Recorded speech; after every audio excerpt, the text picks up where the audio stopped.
హల్లెలూయా హల్లెలూయా హల్లెలూయా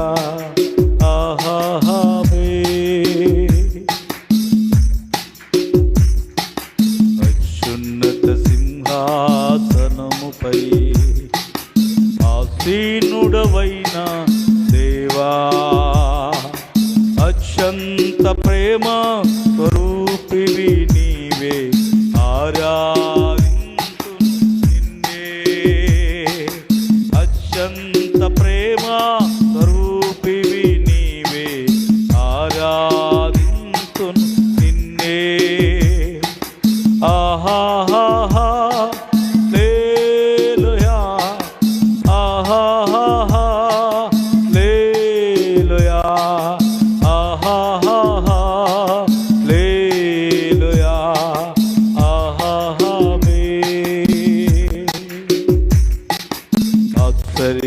కరుణా స్తోత్రం,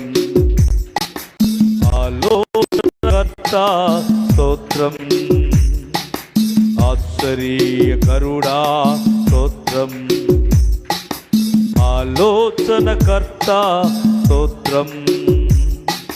బలమైన దేవా నిత్యుడవగు తండ్రి, మాతానాధిపతి స్తోత్రం. బలమైన దేవా నిత్యుడవగు తండ్రి, మాతానాధిపతి స్తోత్రం. ఆహాహా హల్లెలూయా ఆహాహా హల్లెలూయా ఆహాహా హల్లెలూయా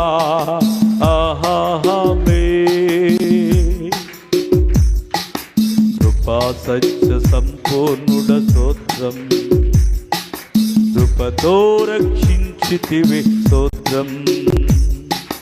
కృపా సత్య సంపూర్ణుడ స్తోత్రం, కృపతో రక్షించితివి స్తోత్రం. నీ రక్తమిచ్చి విమోచించినావే, నా రక్షణకర్త స్తోత్రం. రక్తమిచ్చి విమోచించినావే, మా రక్షణకర్త స్తోత్రం. రెండు చేతులు పైకి, ఆహాహా రెండు చేతులు పైకెత్తి, ఆహాహా హల్లెలూయా ఆహాహా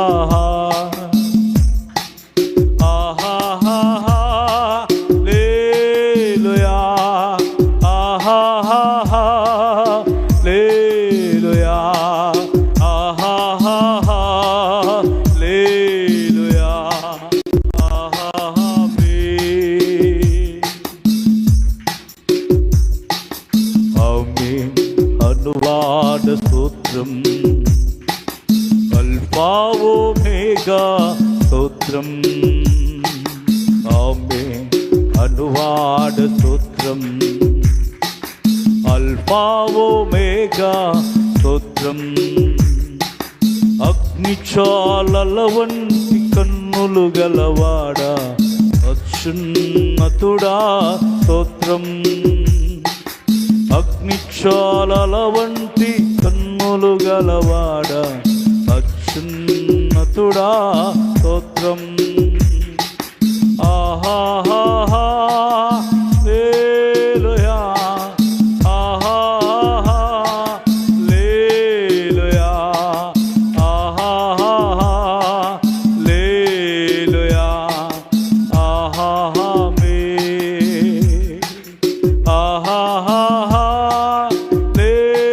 హల్లెలూయా ఆహాహా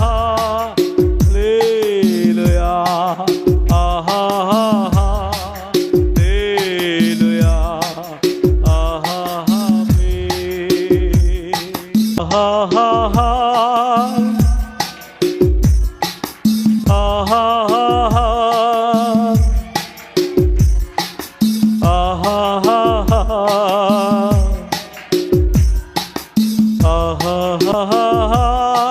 హల్లెలూయా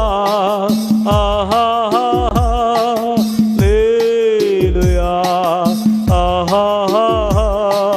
హల్లెలూయా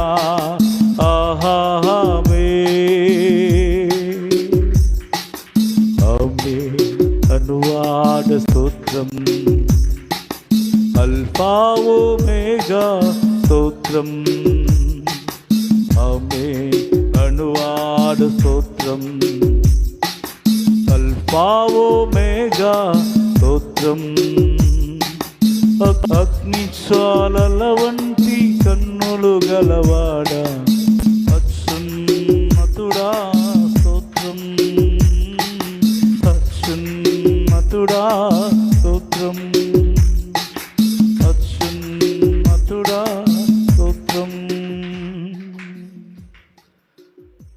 యేసు నీ స్తోత్రములు తండ్రి, సర్వాధికారి నీ స్తోత్రములు ప్రభువా, స్తోత్రములు తండ్రి, సర్వ సృష్టికర్త నీ స్తోత్రములు ప్రభువా, స్తోత్రములు నాయనా అయ్యా నీ స్తోత్రము నాయనా, స్తోత్రము స్తోత్రములు ప్రభువా. అత్యున్నతమైన సింహాసనం మీద ఆసీనుడైన తండ్రి, మా పేడల అత్యంత ప్రేమ స్వరూపుగా అయ్యా నువ్వు ప్రేమ చూపించావు ప్రభా, నీ స్వరూపము నా కొరకు మార్చుకున్నావు ప్రభా. ఎవరు చూపించిన ప్రేమ, ఎవరు చేయనటువంటి త్యాగం మా కొరకు చేసి మా శిక్షను తప్పించి నీ ఉండవలసిన స్థానాన్ని మాకు ఇచ్చావు నాయన. మా స్థానాన్ని నువ్వు తీసుకున్నావు ప్రభా. మా స్థానం పాపపు ఆలోచనలు, పాపిష్టి బ్రతుకుతో నింపబడినటువంటి స్థానం, రోత బ్రతుకునైనా అసహ్యమైనటువంటిది. అయినా మమ్మల్ని ప్రేమించావు నాయన, అయినా నీ కృప చూపించావు నాయన. నీ సిలువ బలియాగము నన్ను రక్షించింది, నీ సిలువ బలియాగము నన్ను విడిపించింది నాయన. నీ స్తోత్రములు తండ్రి, ఆరాధనకు యోగ్యుడా, ఆరాధనతో మమ్మల్ని దర్శించినందుకు నీకు స్తోత్రములు స్తోత్రములు ప్రభా, స్తోత్రములు. సర్వశక్తిమంతుడైన తండ్రి, నీ మందిరములో నివసించుట మంచిది, అది మేలుకరము, అది ఆశీర్వాదకరమని శ్రేష్టమైనటువంటి నీ మాట చేత నడిపిస్తున్నవాడా నీ స్తోత్రాలు తండ్రి. గతం మా పాపము భయంకరమైనది, రక్షింపబడి బాప్తిస్మానుభవంలోనికి వచ్చిన మమ్మలను నీ వాక్యం చేత సరిచేసి బలపరుస్తూ నడిపిస్తూ స్థిరపరుస్తున్నవాడా, నీ శ్రేష్టమైనటువంటి ఈవుల చేత మమ్మల్ని తృప్తిపరచండి, మేలుకరమైనది మాలో ఉంచండి ప్రభా. కీడైనది నాయన సాతాను సంబంధమైనటువంటి ఆలోచనలు మానవుల నుంచి తీసివేసి నూతన కార్యాలు మా జీవితంలో, కుటుంబంలో జరిగించమని ప్రార్థన చేస్తున్నాను. ఈ ఆరాధన ద్వారా మాతో మాట్లాడు నేను. ఈ ఆరాధన ద్వారా అది నీకు మహిమ, ఈ భూమిదున్న మాకు ఆశీర్వాదం, ఘనత నాయన. ఇట్టి కృప ఈ ఆరాధన ద్వారా సంఘమునకు ఇచ్చినందుకు నీ స్తోత్రాలు తెలియజేస్తూ మా ప్రభువును మా రక్షకుడైనటువంటి యేసుక్రీస్తు నామములో వేడుకుంటున్నాము తండ్రి, ఆమేన్ ఆమేన్. ఈ లూకాసు వార్త 16:13 మనం చూస్తే ప్రతి విషయం చాలా క్లియర్గా రాయబడింది. ఇక్కడ మనకి 3 వ్యక్తులు కనపడుతున్నారు. ఒకడు యజమానుడు, 2 గృహ నిర్వాహకుడు, 3 రుణస్తులు. జాగ్రత్తగా వినాలి. ధనవంతుడు యొద్ద ఒక గృహ నిర్వాహకుడు ఉన్నాడు. వాడు అతని ఆస్తి పాడు చేయుచున్నాడని వాడు అతని ఆస్తి పాడు చేయుచున్నాడని అతని యొద్ద వాని మీద నేరము మోపబడగా, యజమానుని యొద్ద గృహ నిర్వహణ యొక్క నేరము మోపబడింది. యజమానుడు దేవునికి సూచనగా ఉన్నాడు, గృహ నిర్వాహకుడు మనం విశ్వాసులు. అయితే రుణస్థులు ఎవరంటే లోకము. జాతక వాక్యాన్ని వినాలి. అక్కడ చదువుకున్నటువంటి మాట ఏమిటంటే, ధనవంతుని యొద్ద ఒక గృహ నిర్వాహకుడు ఉన్నాడు, అతని మీద ఫిర్యాదు మోపబడింది. ఈ అన్యాయస్తుడైనటువంటి గృహ నిర్వాహకుడి మీద ఫిర్యాదు వచ్చింది యజమానునికి. యజమానుడిగా ఉన్నటువంటి దేవునికి విశ్వాసుడి మీద ఒక ఫిర్యాదు వచ్చింది. అయితే గృహ నిర్వహణ యొక్క వైఫల్యాన్ని మనం జాగ్రత్తగా ఆలోచిస్తే, తన యజమానుని ఆస్తిని జాగ్రత్తగా చూసుకోవలసిన వాడు తన యజమానుని ఆస్తిని దుర్వినియోగం చేస్తున్నాడు. మొదటి వచనంలో మనం చూడవచ్చు,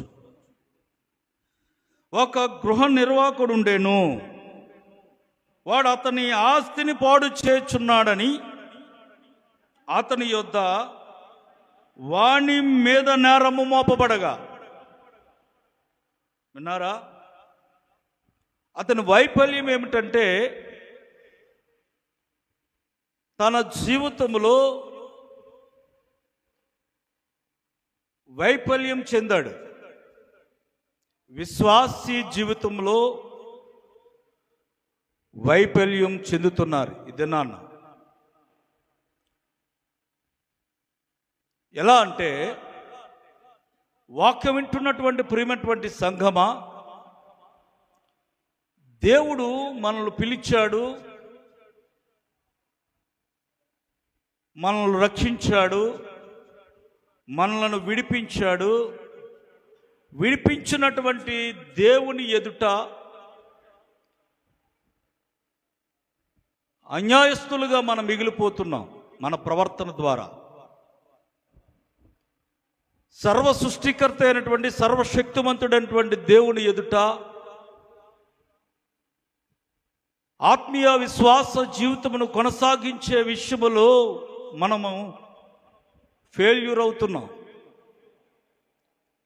మన గమ్యాన్ని మనం మిస్ అయిపోతున్నాం. దేవుని ఉద్దేశములలో, దేవుని తలంపులకు తగినట్టుగా మన ప్రవర్తన లేదు. లోతైనటువంటి విషయాన్ని మనం గమనించినట్లయితే, మనకు ఉన్న సమయం, ధనం, తలంతులన్నీ కూడా దేవుని ఆస్తి.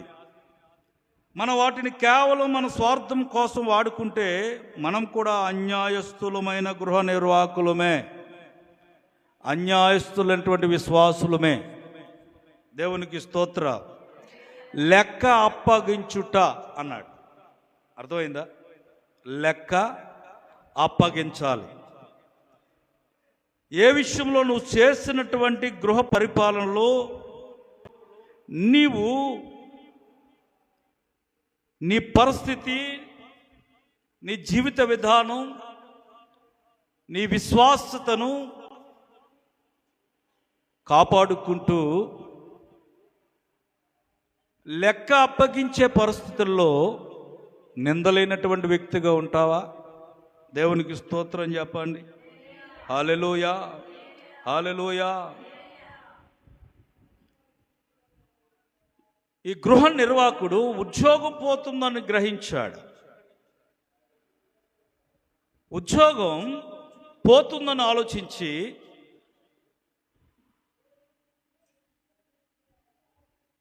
తన యజమానుడు ఏమడిగాడు? లెక్క అప్పగించమన్నాడు.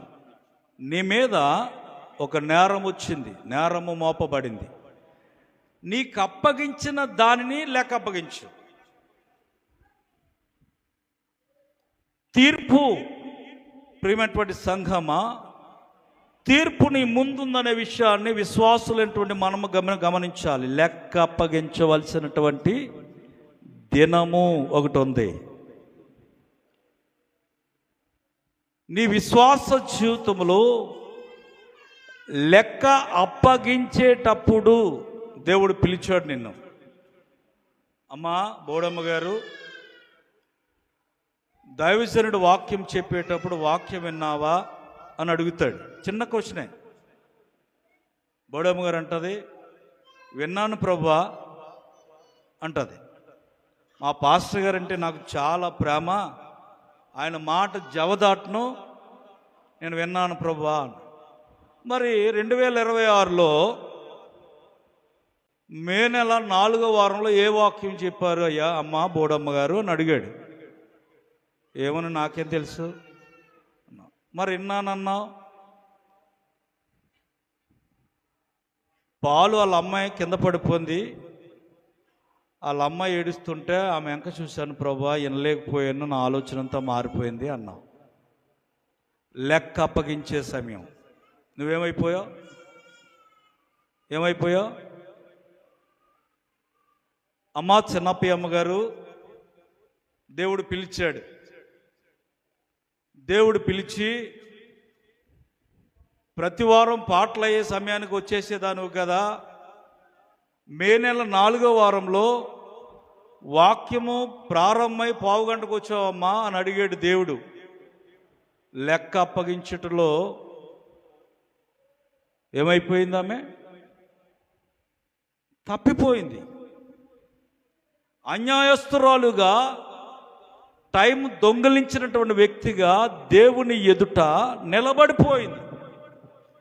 యజమానుడు గృహ నిర్వాహకుడిని అడిగాడు, ఓ గృహ నిర్వాహకుడా, నీ మీద నేరము మోపబడింది, నీకు అప్పగించిన పనిలో అప్పగించినటువంటి తలాంతులు, నీకు ఇవ్వబడినటువంటి తలాంతులలో దేవుని పరిచర్యలో అప్పగించిన దానిని క్రమముగా చేస్తున్నావా? ఓ జాన్ వెస్లీ, కిరణ్,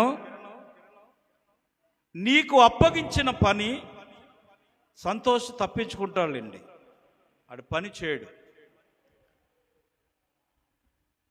మా అమ్మకి ఫోన్ చేసి ఆడిని ఫోన్ చేసి ఇలా చేసుకుని దాటిపోతాడు. వాళ్ళ అమ్మ పిలిచినట్టు, నాన్న అమ్మ ఏంటమ్మా చిన్నానా, ఏంటి చిన్నానా, తమ్ముడిని పరిచయం చేయకుండా ఇలా అన్నావు అంటే, ఆడు లెక్క అప్పగించేటప్పుడు ఇంటర్మీడియట్ కదా, చాలా క్రమంగా నుంచుంటాడు దేవుని ఎదుట. లెక్క అప్పగించాలి.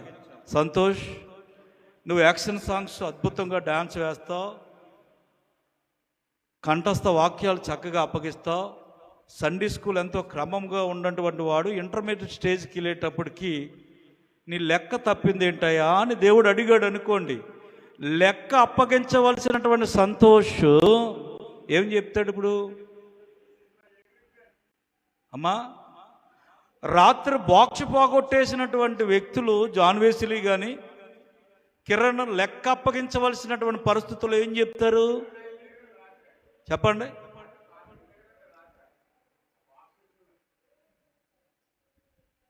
26,000 రూపాయలు బాక్స్ పగలగొట్టేశారు. నీకు అప్పగించినటువంటి పని నీ నిర్వహణలో అది క్రమము తప్పింది, ఇది అక్రమము అని దేవుడు మిమ్మల్ని పిలిచి లెక్క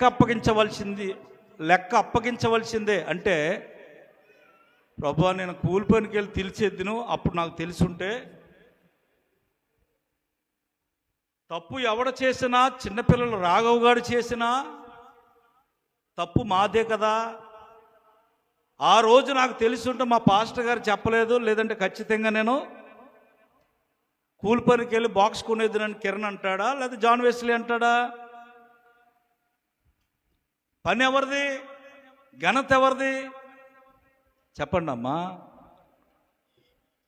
60 కుటుంబాలు ఘనత ఈ 2 నెలల పరిచర్యలో పాలు పంచుకున్నాడు జాన్ వెస్లీ. ఘనత ఎవరిది? కిరణ్దే కదా. మరి తప్పు ఎవరిది? ఆ పని ఫెయిల్ అయిందంటే, ఫెయిల్యూర్ అయిందంటే పని ఎవరిది? చెప్పండి అమ్మా, చెప్పండి, ఎవరిదే? లావణ్య చెప్పాలి. తప్పు ఎవరిది? ఎవరిదమ్మా? లావణ్య చెప్పాలి. చెప్పు, లావణ్య చెప్పాలి. ఎవరిదే? చెప్పు, ఎవరిదే? తప్పు ఎవరిది? దేవుడు నిన్ను పిలిచాడు. లావణ్య, యజమానుడు పిలిచాడు. పాస్టర్ గారు మే నెలలో 4వ వారంలో తప్పు ఎవరిదని అడిగితే లెక్క అప్పగించమంటే ఆ లెక్కలో నువ్వు ఎందుకు ఫెయిల్యూర్ అయ్యావు అని అడిగాడు. ఏం చెప్తా? నా తమ్ముడే కదా, తీర్పు సరిగ్గా చెప్పలేని ప్రభు అంటావా? జాగ్రత్త. విశ్వాసులుగా ఇది సంఘం బాధ్యత అండి. ఎంత కష్టపడుతున్నారో పిల్లలు కదా. మరి ఆ పన్ను ముట్టిపోయేటట్టుకు నేను తిట్టాను, నేను గద్దించాను మిమ్మల్ని, ఏమైనా ఉపయోగం ఉందా? నువ్వు సంవత్సరాలు కష్టపడి ఆత్మీయులకు పరిచర్య చేస్తున్నటువంటి నీవు ఒక్క విషయంలో మాట పడ్డావు, ఉపయోగం ఉందా? అందుకనే క్రమముగా పనిచేయాలి. దేవునికి స్తోత్రం. అది దేవుని సొమ్ము.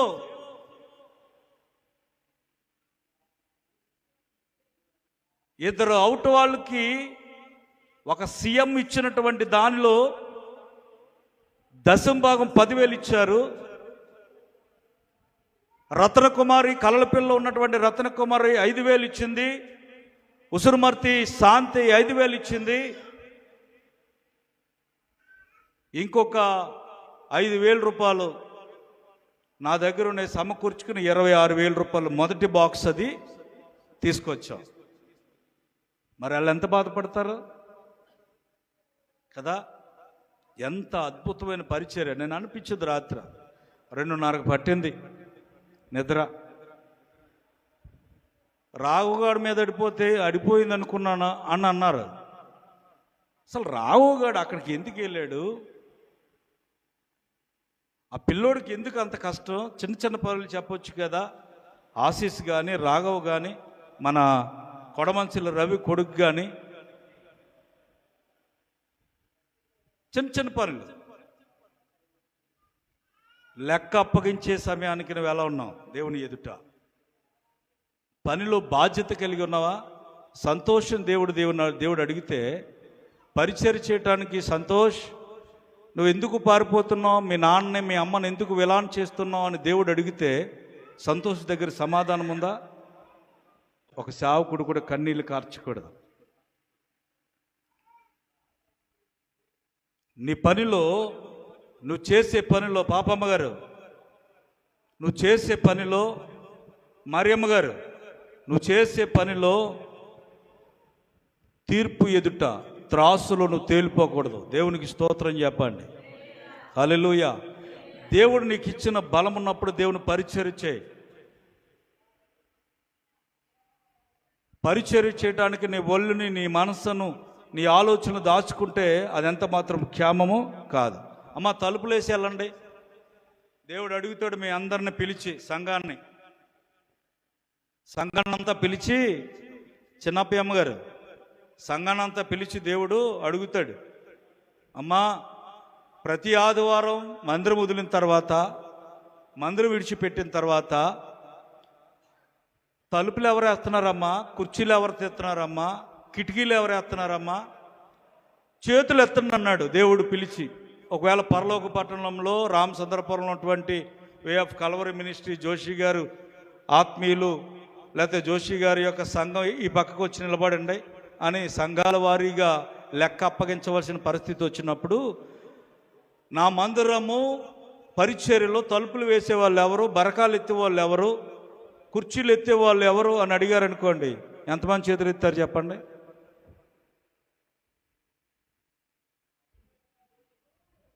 బుద్ధి ఉందా జోషి గారి సంఘానికి అని దేవుడు అన్నాడు అనుకో.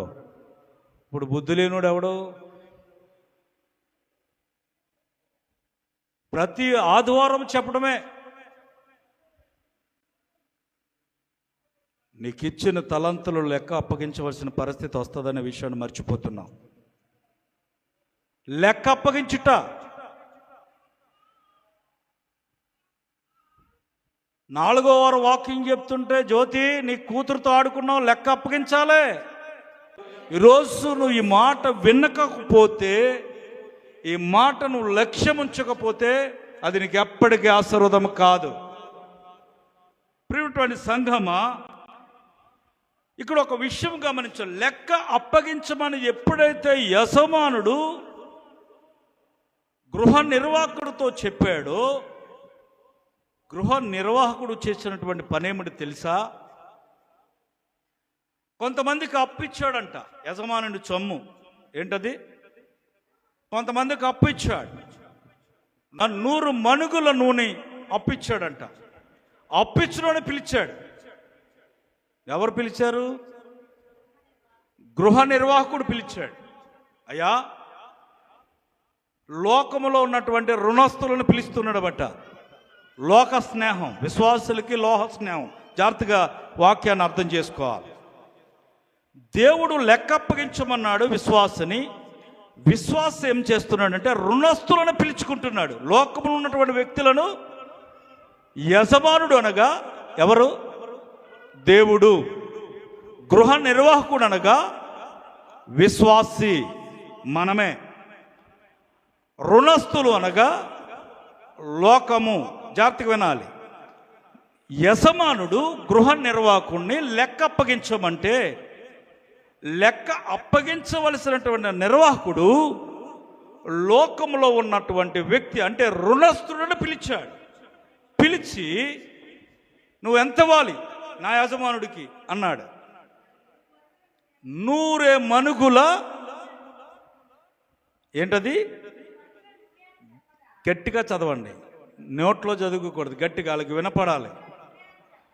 100 మణుగుల నూనె అని చెప్పగా, ఇదిగో ఈ చీటీ తీసుకో, త్వరగా కూర్చో, ఇదిగో 100 మణుగులు ఇవ్వాలి కదా నువ్వు నూనె, ఇప్పుడు 50 మణుగులు రాసేసుకో. లోకంలో ఉన్నటువంటి రుణస్తును పిలిచి ఆడు ఇవ్వవలసిన దానికంటే తక్కువ సకము నీకిచ్చినటువంటి చీటీలు, ఇదిగో నీ నోటు, ఇదిగో నువ్వు ఇవ్వాల్సింది 1,00,000 రూపాయలు కదా, ఇప్పుడు 50,000 రాసేసుకో దీని మీద. అదేంటి? నేరము మోపబడింది కదా, యజమానునికి ఫిర్యాదు చేయబడింది కదా, ఇతను అన్యాయం చేస్తున్నాడు, ఇతని మీద నేరము మోపబడిందని ఒక ఫిర్యాదు చేయబడింది కదా. మరి ఫిర్యాదు వచ్చినటువంటి వ్యక్తి చేయవలసిన పని ఏమిటి? 1,00,000 రూపాయలకి ఇచ్చినాడు. అయ్యా, నీ వడ్డీ ఎంత అయిందో? వడ్డీ ఎంత అయిందో 1,00,000కి? అదిగో మా యజమానుడు నీకు ఇగో రూపాయి వేసాడు, రూపాయి వేసేయి, ఇంకొక 5 రూపాయలు 10 రూపాయలు తగ్గించి ఇచ్చేయి, 1,10,000 నువ్వు ఇచ్చేయి. మరి ఇదేంటి? 1,00,000 రూపాయలు ఇవ్వాల్సిన వాడిని 50,000 ఇవ్వమని రాసేసుకోమన్నాడేంటి? అలాగే ఇంకొకరిని పిలిచాడంట. చూడండి ఆ మాట. తర్వాత వాడు నువ్వెంత, తర్వాత వాడు వచ్చాడు, నువ్వెంత వచ్చున్నావు మరి ఒకరిని అడిగాడంట. ఇప్పుడు చూడండి, ఆడంట ముందు చెప్పిన వాడేమో నూనె, రెండో వాడు చెప్పినటువంటి వాడేమో గోధుమలు. 100 తూములు గోధుమలు ఇవ్వాలి. కానీ వీడికి ఇచ్చినటువంటి చీటీలో ఏమని రాసుకోమన్నాడు? 80 తూములు రాసుకోమన్నాడు. ముందు వాడినేమో సకము రాసుకోమన్నాడు, 50 అన్నాడు. రెండో వాడినేమో 80 తూములు రాసుకోమన్నాడు. అన్యాయస్తుడైనటువంటి ఆ గృహ నిర్వాహకుడు యుక్తిగా నడుచుకున్నాడు. అబ్బా, ఎందుకని చెప్పాలి? ఎందుకని? తన ఉద్యోగము పోయిన తర్వాత ఆ రుణస్తులు తనను తమ ఇళ్లలో చేర్చుకోవాలని అతను ప్లాన్ వేశాడు. దేవునికి స్తోత్రం చెప్పండి. హల్లెలూయా, హల్లెలూయా. గృహ నిర్వాహకుడు చేసిన పని ఏమిటి? తన ఆలోచన ఏంటి? యుక్తిగా ప్రవర్తించాడు. ఎలా అంటే ఇప్పుడు తన యజమానుడి దగ్గర చేస్తున్నటువంటి ఉద్యోగం పోతే రుణస్థుల దగ్గర బ్రతికేయచ్చు, వారికి మేలు చేస్తే వీళ్ళల్లో మనం బతికేయచ్చు, వారు చెంపను బతికేయచ్చు. వాడు మేలు చేస్తాడు నాకు, అందుకనే వాడికి ఇవ్వాల్సిన దానికంటే తక్కువ ఇమ్మని చీటీ రాసుకోమన్నాడు. దేవునికి స్తోత్ర, హల్లెలూయా, హల్లెలూయా. మొదటివాడు దొరికింది అవకాశమని 50 రాసేసుకున్నాడు. రెండోవాడు కొంచెం ఆలోచించాడు, 20 తగ్గించుకున్నాడు. దేవునికి స్తోత్రం చెప్పండి, హల్లెలూయా. అయినా ఒక యజమానుడి దగ్గర అన్యాయస్తుడైనటువంటి గృహ నిర్వాహకుడు ఉన్నాడు. అతడు లెక్క అప్పగించమంటే తన యజమానునికి లెక్క అప్పగించవలసిన పరిస్థితుల్లో ఉన్న దానికంటే తక్కువ ఇవ్వమని తన యజమానుడికి చెప్తున్నాడు, రుణస్తులను పిలిచి. ప్రియునైనటువంటి సంగమా, ఇక్కడ అతను ఒక చక్కని ప్లాన్ వేసుకున్నాడు. యజమాని అతన్ని అన్యాయాన్ని మెచ్చుకోలేదు, కానీ వివేకాన్ని మెచ్చుకున్నాడండి. యజమానుడు మెచ్చుకున్నాడు. ఆలోచన ఏమని మెచ్చుకున్నాడు ఒకసారి చూద్దాం. యుక్తముగా నడుచుకుని వాని యజమాని వానిని ఏం చేశాడంట? మెచ్చుకున్నాడట. యజమానుడు అన్యాయస్తుడైనటువంటి వాడిని మెచ్చుకున్నాడేంటి?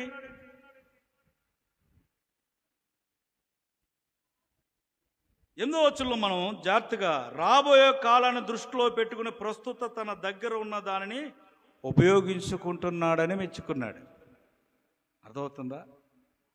దేవునికి స్తోత్రం చెప్పండి, హల్లెలూయా, హల్లెలూయా. కాలాన్ని దృష్టిలో పెట్టుకున్నాడు, రాబోయే పరిస్థితులను దృష్టిలో పెట్టుకున్నాడు. ప్రస్తుతం తన దగ్గర ఉన్నదానిని ఉపయోగించుకుంటున్నాడు. దేవునికి స్తోత్రం చెప్పండి. ఆత్మీయమైనటువంటి మర్మం ఏంటంటే అన్యాయపు సిరి వలన అది ఆత్మీయమైనటువంటి మర్మం. ఏమన్నాడు అక్కడ? అన్యాయపు సిరి వలన మీకు స్నేహితులను సంపాదించుకుని. ఇప్పుడు అన్యాయపు సిరి వలన ఈడేం చేస్తున్నాడు? స్నేహితులను సంపాదించుకున్నాడు. అన్యాయపు సిరి వలన ఎంతమంది స్నేహితులు ఉంటారో కదా. వీడు చేసిన పని కూడా అదే. దీనికి అర్థం ఏమిటంటే లోక సంబంధమైనటువంటి ధనం శాశ్వతం కాదు. లోకంలో ఉన్నటువంటి సంపాదన కానీ ధనము కానీ అది ఎప్పటికీ కూడా శాశ్వతము కాదు. దేవునికి స్తోత్రం చెప్పండి, హల్లెలూయా, హల్లెలూయా. చూడండి, అది శాశ్వతం కాదు, కానీ అది ఒక రోజు అంతమైపోతుంది. ఆ ధనం మన దగ్గర ఉన్నప్పుడే దాన్ని దేవుని పని కొరకు, పేదల కొరకు, అంటే స్నేహితుల కొరకు వాడితే అది మనకు పరలోకములో ఫలాన్ని ఇస్తుంది. దేవుని పిల్లలారా, వాక్యం వింటున్నటువంటి దేవుని బిడ్డలారా, దేవుడు మాట్లాడుతున్న మాట ఏమిటంటే మనము ధనానికి దాసులము కాకూడదు. ధనాన్ని మన దాసునిగా మార్చుకుని పరలోక నిధిని కూర్చుకోవాలి. దేవునికి స్తోత్ర. మనం పరలోక ధనాన్ని కూర్చుకోవాలి.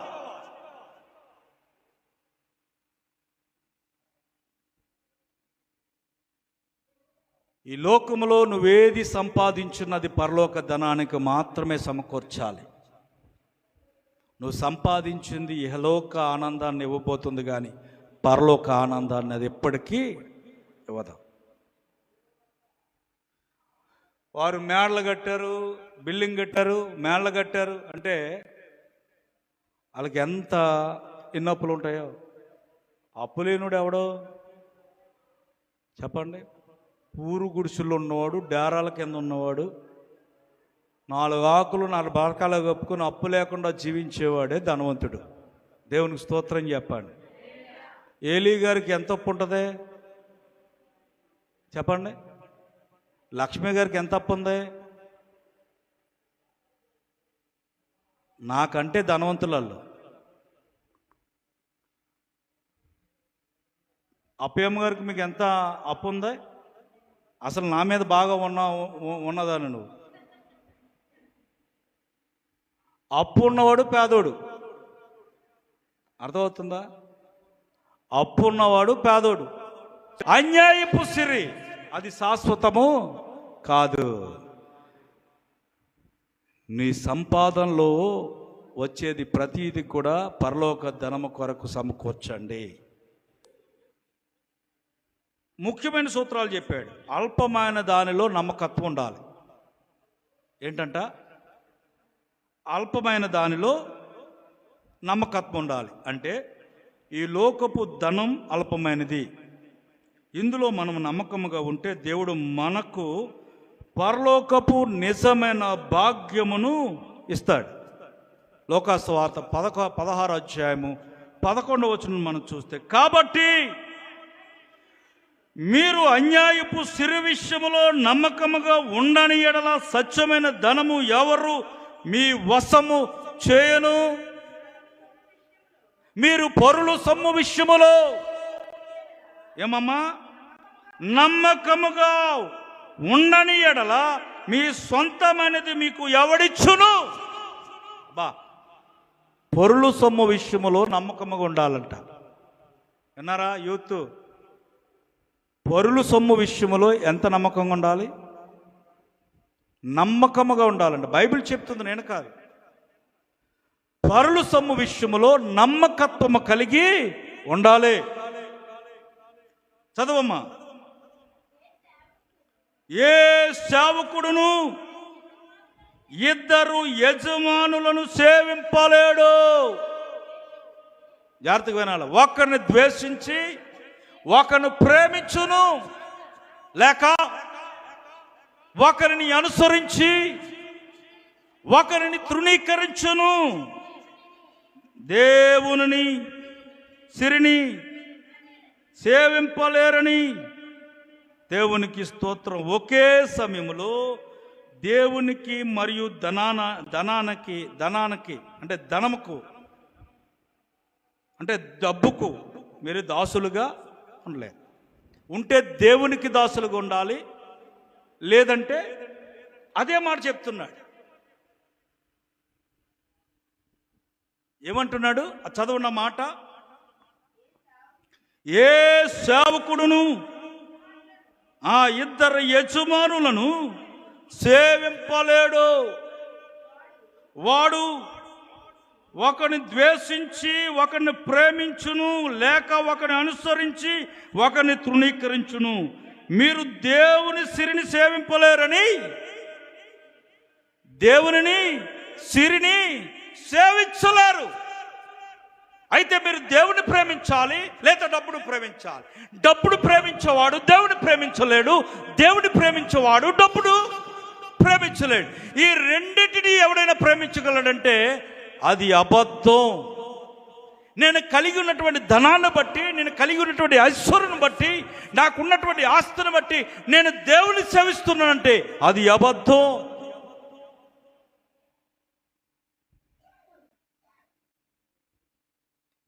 ఒకరిని ప్రేమించును, ఒకరిని తృణీకరించును. మీకు ప్రశ్న, దేవుని ప్రేమిస్తావా, డబ్బును ప్రేమిస్తావా? డబ్బును ప్రేమించి దేవుణ్ణి తృణీకరిస్తావా, దేవుని ప్రేమించి డబ్బును తృణీకరిస్తావా? అంటే నువ్వేం చెప్తావు? ఏంటంటే అల్పమైన దానిలో మనం ఎలా ఉండాలి? నమ్మకముగా ఉండాలి.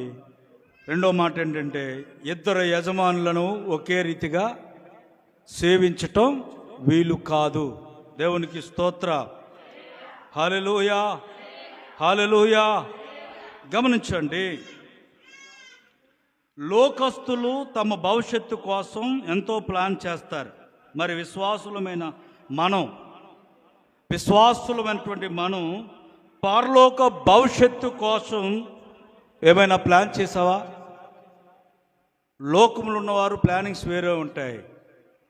విశ్వాసులైనటువంటి మీరు పరలోకంలో స్థానం కొరకు ఏమైనా ప్లాన్ చేసావా? ఏ ప్లాను లేదా? ధనం మనది కాదు. చెప్పండి, దేవుడు మనకు ఇచ్చిన బాధ్యత మాత్రమే దైవికమైన దేవుని కొరకే దానిని వాడాలి. దేన్ని చెప్పాలి? ధనాన్ని ప్రేమించటం విగ్రహారాధనతో సమానం. ధనాన్ని ప్రేమించటం అది విగ్రహారాధన. దేవునికి ప్రథమ స్థానాన్ని ఇవ్వాలి, ధనానికి కాదు. దేవునికి ఇచ్చే స్థానం అది మొదటిగా ఉండాలి, మొదటిదై ఉండాలి. మనం దేనికి ప్రాధాన్యత ఇస్తాం? డబ్బుకి ఇస్తాం కదా. డబ్బుకి ఇస్తామేవా? చెప్పండి.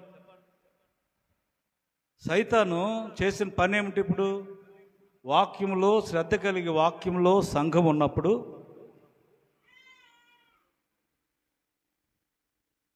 ఇల్లంటిచ్చేయడానికి దడంటిచ్చినట్టుగా ఉంది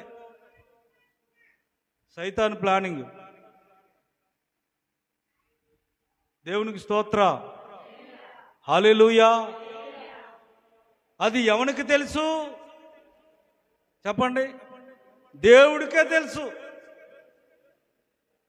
దేవుడు చూస్తూ ఊరుకోడు. ఆ గడ్డి కోసేవాడు ఎవడ అంటించేసి ఉండొచ్చు. ఆడికి పని లేక తాగేసి తిన్నాది ఎక్కువైపోయి ఆ దడంటిచ్చేసాడు. ఇప్పుడు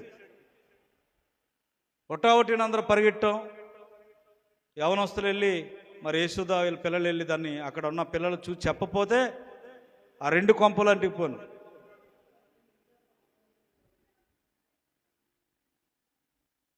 అప్పు లేనివాడే ధనవంతుడు అంటే యేసుద ఎంత మురిసిపోయిందో. ఇలాగా ఇల్లు అంటిచ్చేసాడు. ఇంతమంది ముఖంలో ఏ ముఖమన్నా నవ్విందా ఈ మాట కంటే? యేసుద ఒకటే నవ్వింది. ఆ ఇల్లు అంటిపోయింది. దేవునికి స్తోత్ర, హల్లెలూయా. 2 స్టేర్లు కట్టి మంచి ఎలివేషన్ చేసి 30 లక్షలు అప్పు ఉంటే ఏంటమ్మా నీ బతికేటి? ఏమీ లేకుండా చెట్టు కింద కుక్కుడు మంచులు తాగి అప్పులేనుడిగా ఉంటే ఎంత ప్రశాంతత. దేవునికి స్తోత్రం చెప్పు. హల్లెలూయా, హల్లెలూయా. అసలు అప్పు అంటే 1000 రూపాయలు అప్పు అంటే భయపడే రోజుల నుంచి ఇప్పుడు మీకు అప్పే 10 లక్షలు అన్నారు. లక్షలు ఏంటంట? లక్షలు చాలామంది ఉంటారు. లక్షలు నాకు 30 లక్షలు ఉన్నారు. ఎవడికి ఒప్పుగారు? నాకు 10 లక్షలు ఉన్నారన్నారు. ఎవడికి ఒప్పుగారు అమ్మా? ఎన్ని లక్షలు ఉంటే ఏంటి ఒప్పుగారు? అది దేవునిది కాకపోతే అది విగ్రహారాధన. దేవునికి స్తోత్రం చెప్పండి. హల్లెలూయా, హల్లెలూయా. మత్తయి సువార్త 6వ అధ్యాయము క్లుప్తంగా కొన్ని రెఫరెన్స్ నేను చెప్పి నేను ముగించేస్తాను. నా టైంకి నేను ముగించేస్తాను. 6వ అధ్యాయము మత్తయి సువార్త 6వ అధ్యాయం 19-20 వచనాలు చూడండి.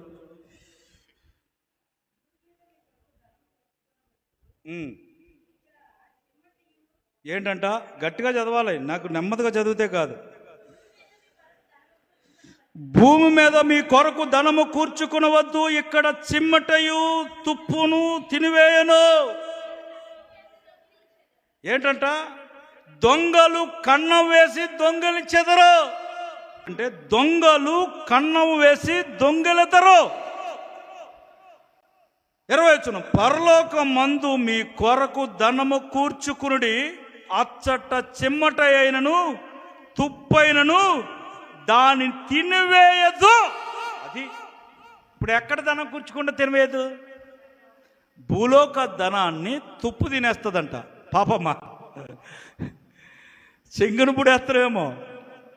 నువ్వు మర్చిపోయి బట్టలు పెట్టు, చెంగుని ఎతికే బిడ్డలు కూడా ఉంటారు నాకులాగా. ఉన్నారా? చెంగుముళ్ళు జాగ్రత్త, దొంగలు ఉన్నారు జాగ్రత్త. దేవునికి స్తోత్రం. ఎన్ని మడతల్లో పెట్టేసేదా మా అమ్మ డబ్బులు. మడతలో తెలియకుండా కట్టల్లో నుంచి లేపేసేవాడిని. చదువుకుంటానికి, దేనికి కాదు, బుక్స్ కొరకు. ఎవడలేని గైడ్లు నా దగ్గర ఉండే, ఎవరి దగ్గర లేని గైడ్లు నా దగ్గర ఉండే. చదువుకునేటప్పుడు ఆల్ ఇన్ వన్ ఉండేది నా దగ్గర. ఎలా ఉండేది? ఎవరు కొనలే, దొబ్బేశాను. దొబ్బేసి కొన్నాను. దేవునికి స్తోత్ర, హల్లెలూయా. పరలోకమందు మీ కొరకు ధనము కూర్చుకుంటే అచ్చట చెమ్మటైనను అచ్చట తుప్పైనను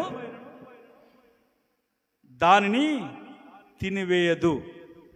దొంగలు కన్నం వేసి దొంగలి ఎంచరు. అర్థమైందా? ఎక్కడ ధనాన్ని చెప్పండి అమ్మా. ఇంట్లో 1,00,000 రూపాయలు పెట్టు, బయటోళ్ళలో తాళం, లోపల తాళం, ఇంటి బయట గేటుకో తాళం. ఎంతసేపు మనసు అమ్మా వీడు ప్రార్థన రాలేదు, వీడు తాగేస్తున్నాడు, ఎక్కడి నుంచి తాగుతున్నాడో, ఇవాళ పొద్దున వెళ్ళిపోయాడు వీడు ఆ పక్కకే. ఎక్కడి అంట, నేను డబ్బులు పలానా పక్కనెట్టాను కదా, తీసేశాడా? డబ్బు ఇంట్లో పెట్టొస్తే ముడేసొస్తా 2,000 3,000. ఆడు తుర్రమని బండేసుకెళ్ళిపోతుంటాడు. ఎన్ని ఆలోచనలో. మనస్సాంతరదమ్మా మా తల్లి నీకు కదా. అదే నువ్వు పరలోకాన్ని ధనాన్ని సమకూర్చో. మరి పరలోకంలో ధనం ఎలా సమకూర్చుకోవాలి? అసలు గొడవ ఇది. నా గొడవ ఏంటంటే, మరి పరలోకంలో ధనం ఎలా సమకూర్చుకోవాలి నాగేంద్ర? ఎలా సమకూర్చుకోవాలి? ఎలాగెళ్తుంది పరలోకానికి నీ ధనం? చెప్పండి అమ్మా, చెప్పండి. నీ పెద్ద కొడుకు ఒక 5 లక్షలు ఖర్చు పెడుతున్నావు, నీ చిన్న కొడుకు ఒక 5 లక్షలు ఖర్చు పెట్టు. మరి నేను వాళ్ళందరికంటే పెద్ద కొడుకుని కదా, నీకు ఓ బాక్స్ కొని. ఈ బాక్స్ కొనటం వలన నీకు పరలోక ధనంలో, చెప్పండి అమ్మా, ఈ దేవుడు పని చేస్తే దేవుడిని నీ చేసిన పనిని పరలోకంలో లెక్కిస్తాడు. నమ్మిన వారు దేవునికి స్తోత్రం చెప్పండి. వేళ కొలం కాదు నేను చెప్పేది. నీ ధనం పరలోకం ఎలా వెళ్ళాలి? నీ ధనం పరలోకం ఎలా వెళ్తుంది? చెప్పండి నాగమణమ్మ గారు, నీ ధనం పరలోకం ఎలా వెళ్తుంది? దేవుణ్ణి సేవ నిమిత్తం నువ్వు వేసే ప్రతి రూపాయి పరలోక ధనములో సమకూర్చబడుతుంది. 10, 2వ వారం 10, 3వ వారం 10, 10 రూపాయలు ఏంటి చెప్తాను ఇక్కడి నుంచి.